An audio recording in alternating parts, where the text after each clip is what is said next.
Contrôle de l'âge en ligne, quelles sont les solutions, les technologies qui sont envisagées? On en parle aujourd'hui avec mes deux invités. Camille Issenman, bonjour. Bonjour. Vous êtes la cofondatrice d'Opal, qui est une start-up qui a développé une technologie en double anonymat. On expliquera bien évidemment de quoi il s'agit. En tout cas, ça permet de faire un contrôle, vous nous dites simple, fluide et sécurisé de l'âge. Opal a été sélectionné pour intégrer la promotion 2024 de l'incubateur Sista et a rejoint le programme Women in FinTech de Villa. Félicitations pour ça déjà. Avec vous en plateau, Stéphane Mavel, vous êtes une experte des sujets d'identification et d'authentification. Vous êtes passé par des grandes banques, mais également des organismes publics, le secteur public, et vous êtes aujourd'hui la responsable marché et stratégie identité numérique de Idina. Idina qui est aujourd'hui une plateforme qui propose plusieurs solutions en fait autour de l'identité. Tout à fait. Ouais. Et qui est l'un des principaux fournisseurs de vérification d'identité et d'identité numérique actuellement. Alors ma première question, c'est cette question de la vérification de l'âge sur les services en ligne. Elle est ancienne.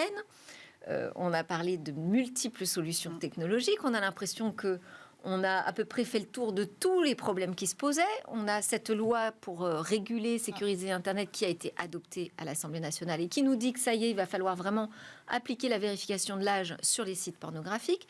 On a l'Arcom, le régulateur des télécoms et du numérique, des télécoms, non d'ailleurs, du numérique, pardon, qui nous dit, nous on a un référentiel aujourd'hui qu'on vous soumet à consultation qui décrit très précisément les critères de ce que doit être une vérification de l'âge en ligne. On a l'impression que voilà, tout est prêt.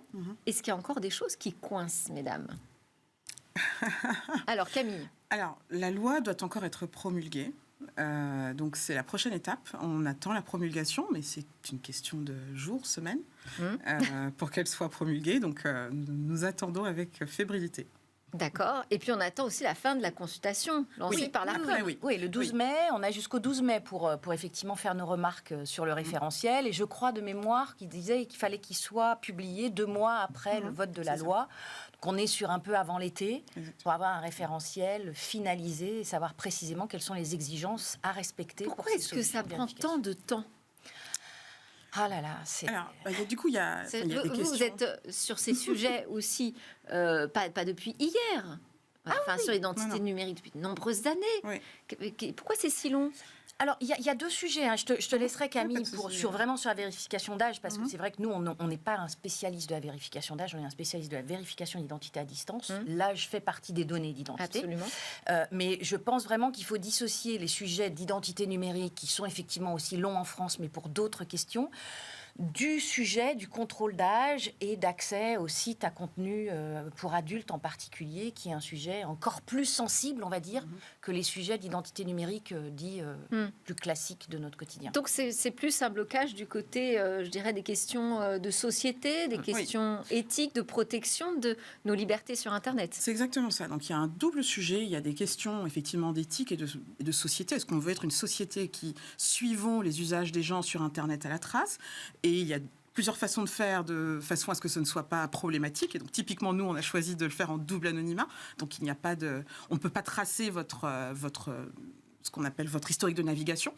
Mais il y a aussi également des questions économiques, parce que la question de la vérification qui s'impose à ces sites leur rajoute une pression économique supplémentaire, ce qui fait que ça rend difficile l'adoption. Et peut-être que ça peut freiner aussi les usages, les utilisateurs, faire baisser les fréquentations. J'imagine qu'il y a il y a ces questions-là qui se posent. C'est pour ça, effectivement. Non, excuse-moi, pardon. Effectivement, il y a cette question qui se pose, et c'est pour ça que c'est important que, pour pouvoir massifier cet usage, parce que... de la vérification. De la vérification. Vous savez, moi, je suis une maman de 4 enfants, ce que je disais tout à l'heure, dont un adolescent. Donc, la conversation où vous vous rendez compte, en fait, que votre enfant a eu a pu consulter du contenu qui n'est pas destiné pour lui dans la cour de récré sur des téléphones mobiles, vous vous rendez compte que c'est assez rapidement un sujet qui est vraiment beaucoup trop diffus pour qu'il puisse être traité aussi rapidement. Donc voilà comment est-ce que on se pose un peu on se pose sur le sujet, et voilà pourquoi on a décidé, nous, en tout cas, de l'attaquer sous cet angle. Alors, oui, vous vouliez ajouter quelque chose? Oui, non, je voulais juste ajouter que vous avez raison quand vous disiez qu'est-ce qu'il y a encore comme frein. Le frein, c'est l'adoption. C'est ce qu'on ne sait pas, ce que personne ne sait finalement, c'est comment est-ce que les utilisateurs, près de 20 millions de personnes chaque mois qui vont sur les sites à contenu pornographique, comment ces utilisateurs vont se comporter face aux solutions qu'on va leur mettre entre les mains. Ouais. Et c'est là le véritable enjeu. Et nous, on a un positionnement un peu différent. Hein. Nous, moi, ce que je défends depuis des années, maman aussi, et je pense que la protection de nos enfants, c'est vraiment quelque chose qui nous tient à cœur à tous, adultes, je pense. Nous, ce qu'on pousse, c'est on va tous être dotés d'une identité numérique à un horizon, même dans la nouvelle loi, c'est dit à horizon 2027, tous les Français pourront avoir accès à une identité numérique. C'est de dire, il faut que cette identité numérique, elle permette aussi l'accès à ces usages-là, qui ne sont pas des usages non autorisés quand on est majeur. Bien sûr. Donc nous, on dit, il ne faut pas qu'on développe des solutions spécifiques au contrôle d'âge, parce que sur un téléphone mobile, ça va se voir, quelqu'un qui a une application, je prouve que j'ai 18 ans, et ça va, à mon avis, encore une fois, je n'ai pas de boule de cristal, mais moi, je pense que ça risque de créer un frein. Nous, on dit, avec mon identité numérique, je peux aussi dire oui, je suis majeur ou non, je ne le suis pas. Alors oui, donc il faut voir comment on partage cette information. Alors justement, je voulais qu'on explique, qu'est-ce que le double anonymat ? Alors le double anonymat, c'est le principe technologique qui permet de faire en sorte que les sociétés ou les solutions qui effectuent la vérification de l'âge, comme Aidina ou d'autres, puissent effectuer cette vérification sans être au courant de l'historique de navigation de l'utilisateur, et également permettre aux sites qui a besoin de faire vérifier, donc les sites pornographiques, les sites de jeux en ligne, il n'y a pas que la pornographie, hein, on a un usage étendu de la vérification de l'âge, ne soit pas au courant de votre identité. Alors, comment c'est possible, ça ?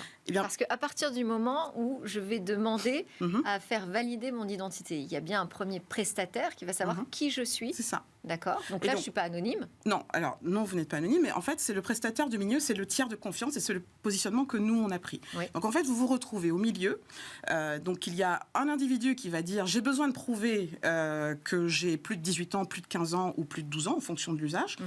Et donc, il va nous demander l'aider à prouver, à faire cette preuve. Nous, on va aller appeler une société de vérification, une plateforme de vérification. On travaille avec plusieurs plateformes qui existent et qui font de la vérification d'identité. On va appeler une de ces plateformes. En appelant une de ces plateformes, on va avoir l'information. Et sauf que à partir de quelles données ? Qu'est-ce que vous collectez comme... Alors nous, on collecte un identifiant de session. C'est-à-dire que quand je clique sur « Est-ce que j'ai plus de 18 ans ?», on a votre identification de session, mais je ne sais pas que vous appelez Jean-Michel ou Anne-Marie. Et ces plateformes qui vont vérifier derrière si cette personne a plus de 18 ans ou pas, elles partent de quelles données ? Elles peuvent partir de plusieurs types de modalités de vérification possibles, soit par l'analyse des traits de votre visage. Donc on peut faire ce qu'on appelle un selfie, et donc avec ce selfie, en analysant les traits de votre visage, je peux dire si vous avez plutôt 15, 18 ou 50. Okay. Et donc ça nous permet de renvoyer le go et de dire à Opal, elle a bien plus de 50, et moi je dis au site, c'est bon, vous pouvez le laisser entrer. D'accord. Et donc vous savez pour quel site je demande cette vérification ? Oui, sauf que moi, je ne connais pas votre identité. Moi, je sais juste que vous avez cliqué et que vous êtes l'identifiant de session XXXX. D'accord. Voilà. OK. Identifiant de session qui n'est jamais le même. Qui n'est jamais pour la même personne. Absolument. Parce que c'est bien dans le référentiel de l'ARCOM, il est bien dit qui n'est jamais le même. Il faut vraiment que cet identifiant soit... Parce que l'enjeu, c'est quand même de dissocier la demande de vérification de l'âge et la validation sur un site spécifique. Exactement. Il ne faut pas qu'on puisse faire le rapprochement entre l'identité de la personne et le site qu'elle souhaite consulter. C'est véritablement... Donc, il y a aujourd'hui, je parlais de la consultation de l'ARCOM avec la liste des critères qui doivent être respectés par les technologies. Je ne sais pas si vous entrez dans ces 12 ou 14 critères. Je crois que pour le double anonymat, c'est 14. Oui, c'est ça. 16 même, je ne sais plus. Je l'ai noté quelque part. C'est 16. C'est 12 plus 4 pour le double anonymat. Est-ce qu'avec l'ensemble de ces critères, ça semble déjà beaucoup, est-ce qu'on atteint vraiment l'optimum pour garantir qu'on est dans un cadre qui va protéger absolument l'utilisateur, son anonymat et l'anonymat de ce qu'il fait sur Internet? Oui. Non, je pense qu'on est très bien. On pourra l'avoir lu, on a quelques remarques à faire. Mais oui, lesquelles? Si c'est respecté. Alors moi, à la lecture du référentiel, j'ai une remarque sur justement le double anonymat parce que c'est pas très clair dans ce qui est dit. Moi, dans ce que je lis qu'il faudra que les sites implémentent au moins une solution qui respecte le double anonymat, mais il semblerait qu'ils puissent aussi avoir d'autres solutions qui ne respectent pas le double anonymat. Donc il y a encore des zones en fait dans le référentiel, mais bon, on est un certain nombre de spécialistes à avoir un petit peu encore 3 semaines pour répondre. Donc voilà, il va falloir que ça soit des choses qui vous semblent floues, c'est ça ? Il y a des zones qui me semblent encore pas forcément si précises que ça. En revanche, les 16 critères, s'ils sont respectés, on est dans ce qu'il y a de plus sécurisé possible. Oui, bien sûr. Et tout l'enjeu, c'est de le rendre le plus fluide possible et de faire en sorte que ce soit invisible pour l'utilisateur. Ah oui. Chez nous, le parcours d'onboarding est de moins de 30 secondes et la réutilisation après est de... Alors justement, Opal a réalisé un test avec le groupe Dorsel. Oui. Bon, pas un des moindres dans les acteurs des sites pornographiques. Et vous nous dites que vous avez réussi à un taux de conversion 3 fois supérieur aux autres solutions en double anonymat. Oui. Qu'est-ce qui fait la différence justement ? Qu'est-ce qui fait que c'est plus ou moins adopté ? La différence, c'est l'optionnalité. C'est-à-dire qu'on laisse beaucoup de choix à l'utilisateur. Donc quand vous arrivez, en fait, vous avez plusieurs options. Si vous n'aimez pas le selfie, du coup, vous pouvez choisir de le faire par carte bancaire, avec un paiement à 0. D'accord. Vous pouvez aussi décider de le faire par votre identité digitale. Donc, on est en train de discuter avec les fournisseurs d'identité digitale pour en rajouter plusieurs à notre portail. Vous pouvez également décider, si vous le souhaitez, de mettre votre carte d'identité pour que nous, on puisse faire la vérification. Et du coup, je rebondis un peu sur ce que disait Stéphane tout à l'heure. Et quels sont les choix qui ont été privilégiés ? Les choix qui ont été privilégiés, c'est le selfie. À 50% instantanément le selfie, et c'est la solution qui marche le mieux puisque du coup c'est vraiment en quelques secondes quand vous avez l'âge. Par contre, quand vous êtes un peu borderline, c'est-à-dire que vous avez 18 ans et 3 jours, là effectivement on va être sur des... Qu'on fait un peu jeune et que l'IA se trompe dans son analyse. Fait un peu jeune, voilà. Et si on a un copain, si on a un grand frère, si on a un copain à côté de nous aussi... De toute façon, si on a un complice, malheureusement... mais dans le référentiel de l'ARCOM, attention, le selfie, l'ARCOM dit bien, il ne faut pas que ce soit des méthodes qui permettent de laisser passer des faux positifs. Alors qu'aujourd'hui, les selfies, il y a une marge d'erreur. La carte bancaire en France, un jeune de 12 ans peut avoir une carte bancaire. Alors on est à 99,5% sur le selfie. En tous les cas, c'est clairement dit dans le référentiel que toute solution qui laisserait passer des faux positifs, ce qui est le cas des solutions, ne serait pas autorisée. Alors ils acceptent pour l'instant justement l'identification par carte bancaire et ça pourrait même être pérennisé. On pourrait rester sur ce modèle. Je ne crois pas. Alors, en tout cas, c'est bien. En tout cas, il y a une porte ouverte. D'accord. Effectivement, la solution par carte bancaire, c'est un moindre mal. L'idée, c'est en attendant, parce que c'est quand même compliqué d'intégrer une solution, il faut se poser des questions, qu'est-ce que je fais de mon parcours utilisateur ? Donc, avant que... après, ces grandes plateformes X, elles ont, à mon avis, les moyens de disposer de mais il y a aussi des bonnes plus solutions technologiques. Mais il y a aussi de plus petites plateformes. Donc c'est surtout que si on leur laisse le temps, là pour le moment c'est 6 mois à utiliser la carte bancaire, elles vont de toute façon sauter sur l'occasion et dire, parce que la carte bancaire, elles l'ont déjà implémentée. Mais ça permet déjà de filtrer quand même une bonne partie, donc des utilisateurs. Une bonne partie.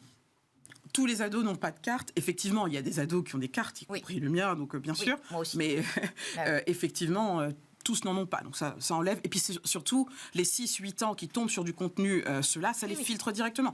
Donc on a quand même une solution à peu près acceptable. Alors, je voulais, on n'a plus beaucoup de temps, mais je voulais qu'on voit ensemble justement, si on part de la solution identité numérique, donc puisque tous les Français vont avoir accès à une identité numérique, on va dire régalienne, comme ma carte nationale d'identité en version numérique d'ici à 2027, si on part de cet identifiant, pour vérifier l'âge ou la majorité, parce que c'est aussi un sujet ça, est-ce qu'on vérifie l'âge ou est-ce qu'on vérifie la majorité ? Comment est-ce que ça fonctionnera ? Comment est-ce qu'on pourra filtrer le type d'infos qu'on fournit ou non à un site ? Alors aujourd'hui déjà, il y a un filtrage, contrairement à justement quand on présente notre pièce d'identité dans le monde physique où là toutes les données sont sur la pièce. L'avantage déjà de l'identité numérique, c'est qu'on peut fournir là où les données qui sont nécessaires au service. Aujourd'hui, on peut fournir j'ai plus de 12 ans, j'ai plus de 15 ans, j'ai plus de 18 ans. En revanche, tel que ça fonctionne aujourd'hui pour nous, par exemple Iris ou pour France Identité, on n'a pas cette barrière que propose Opal qui permet de garantir le double anonymat. Nous, on a fait un développement supplémentaire où on peut stocker dans le mobile de l'utilisateur sa date de naissance et du coup être capable de lui permettre à lui d'être complètement autonome s'il veut accéder à un site à contenu pour adultes. Mais concrètement, elle est où sa date de naissance ? Elle est dans son Elle est dans un élément... Alors, à terme, ça sera le portefeuille, le fameux portefeuille d'identité. Pour le moment, on est effectivement dans les prémices du portefeuille, mais on est déjà complètement conforme, effectivement, au protocole du futur portefeuille d'identité. Et là, dans ce cas-là, l'utilisateur, il veut accéder à un site, il va scanner avec son mobile le code barre qui est sur le site à contenu pour adultes, et en fait, le dialogue va être entre le téléphone de l'utilisateur et le site, ce qui fait que nous, ID Now, on est complètement hors du sujet, donc double anonymat, évidemment, plus que garanti. Bon, on voit que tout ça va bouger, il va falloir qu'on s'habitue à ces nouveaux usages, visiblement. Merci beaucoup à toutes les deux pour vos éclairages. Camille Issenman, cofondatrice d'Opal, et Stéphane Mavel de ID Now, donc responsable marché et stratégie identité numérique. Merci beaucoup. Merci. Merci à vous.